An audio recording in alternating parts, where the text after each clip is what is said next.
যে গরম না, বিস, দেখুন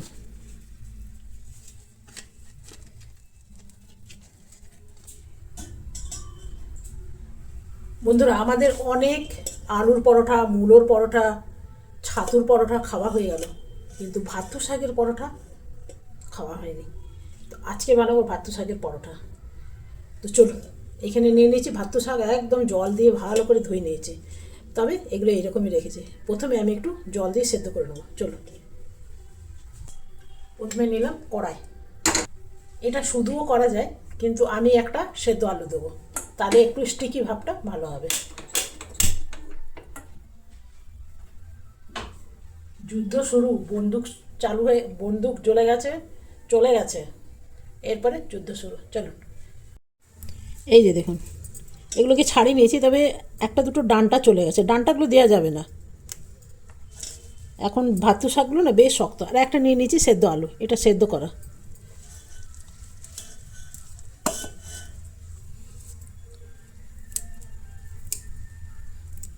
তো সেদ্ধ হয়ে গেলে ডাঁটাগুলো পরে দেখে নিতে পারবো। অন্য তেল দেবো।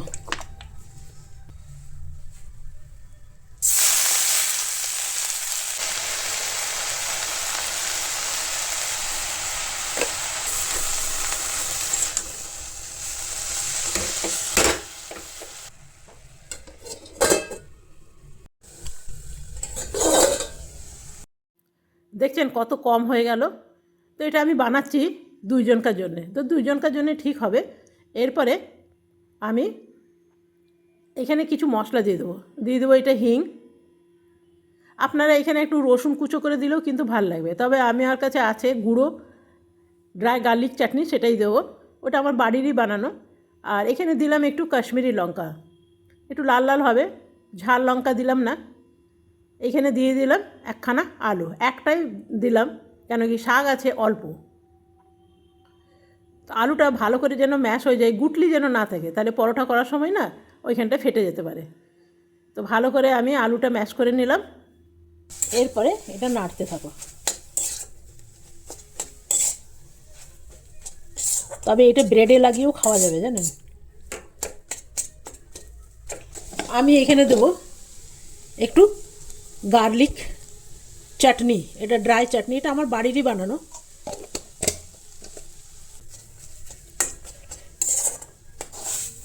দেখছেন কত কমে। এটা ঠান্ডা হোক, ততক্ষণে আমি আটাটা মেখে নিই। এখানে বানিয়ে নেবো একটু আলু চচ্চড়ি, বা সাদা আলু বলতে পারেন। প্রথমে আমি আলুগুলো এখানে কেটে নেবো, পরোটাগুলো খেতে তো লাগবেই। তো সেই জন্য সাদা আলুটাই আমার মনে হলো এর সাথে ভালো যাবে। এখন নতুন আলু না, বানাবার সময় খুব সুন্দর নরম থাকে, পরে কিন্তু শক্ত হয়ে যায়।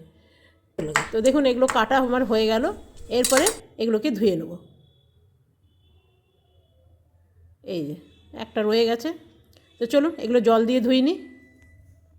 কড়াইয়ের মধ্যে দিয়ে দিলাম একটু পাঁচফোড়ন। এরপরে আলুগুলো দিয়ে দেবো নুন। সাদা আলুর তরকারিতে কেউ হলুদ দেয় না, কিন্তু আমি অল্প দিলাম।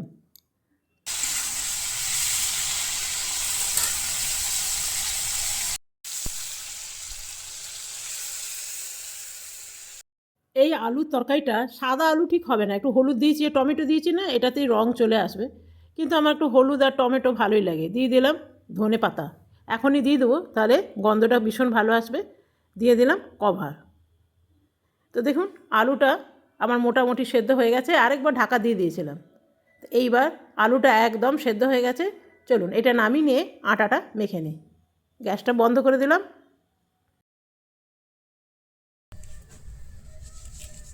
খুব সামান্য দেবো তেল।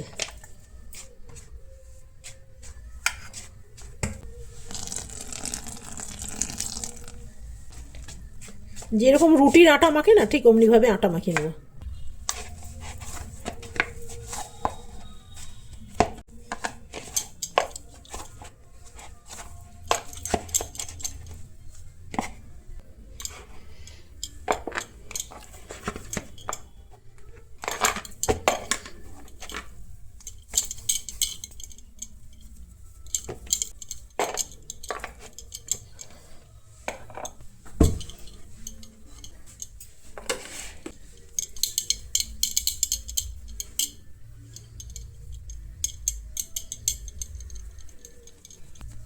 আমি একটু বেশি করে শাকের পুর দেব। ফেটে গেলে ফেটে যাবে, কিন্তু খেতে ভীষণ ভালো লাগবে যদি একটু ভেতরে পুর বেশি হয় না, যেমন আলুর পুর, যে কোনো পুর যদি ভেতরে হয় তো খেতে ভালো হবে। তো আমি বেশ খানিকটা পুর দিয়েছি। যদি না ফাটে না তাহলে কিন্তু ফুলে যাবে, আর যদি ফেটে যায় তাহলে ওই জায়গাতে থেকে ভাপ বেরোতে থাকে, তখন ফুলে না। প্রথমে হাতে করে এরকম ঘুরিয়ে নিতে হবে, ঘুরিয়ে নিলে কি হবে না, পরোটাটা চারিদিকে ছড়িয়ে যাবে পুরটা। আর যদি আপনি ডাইরেক্ট বেলতে শুরু করেন তাহলে পুরটা কিন্তু একদিকে হয়ে যাবে। আর আমি খুব একটা মোটা রাখি না, আমি একটুখানি এই পুর ভরা পরোটাগুলো একটু পাতলা পাতলাই করি। তবে এটা ঝোলা খেজুর গুড় দিয়েও খেতে কিন্তু দারুণ লাগবে, জানেন, খেয়ে দেখবেন, বেশ ভালো লাগবে। আমাদের এদিকে খুব একটা ভালো পাওয়া যায় না, তো সেই জন্য আনা হয় না। এটা আমার বেলা হয়ে গেল, এরপরে তাওয়ার মধ্যে দিয়ে দিই।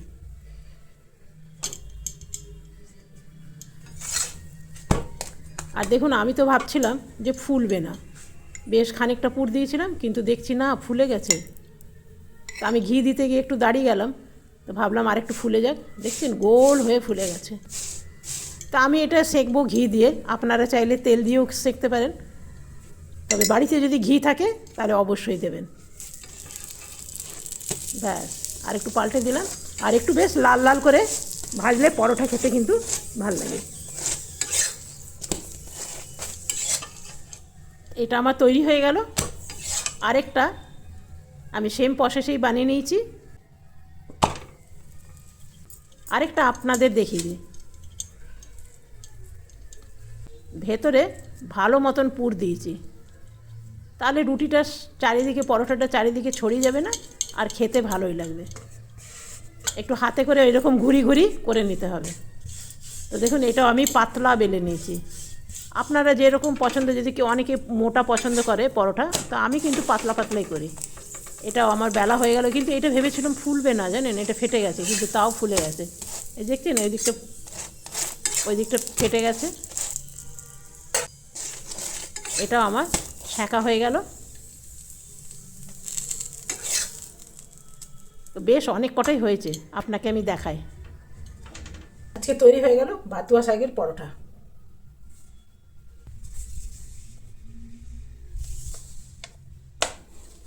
এইটা একটু দেখাই, যে গরম না, বেশ, দেখুন।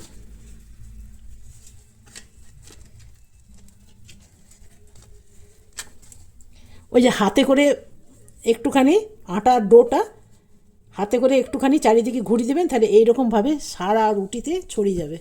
দেখছেন কি সুন্দর লাগছে, দেখুন।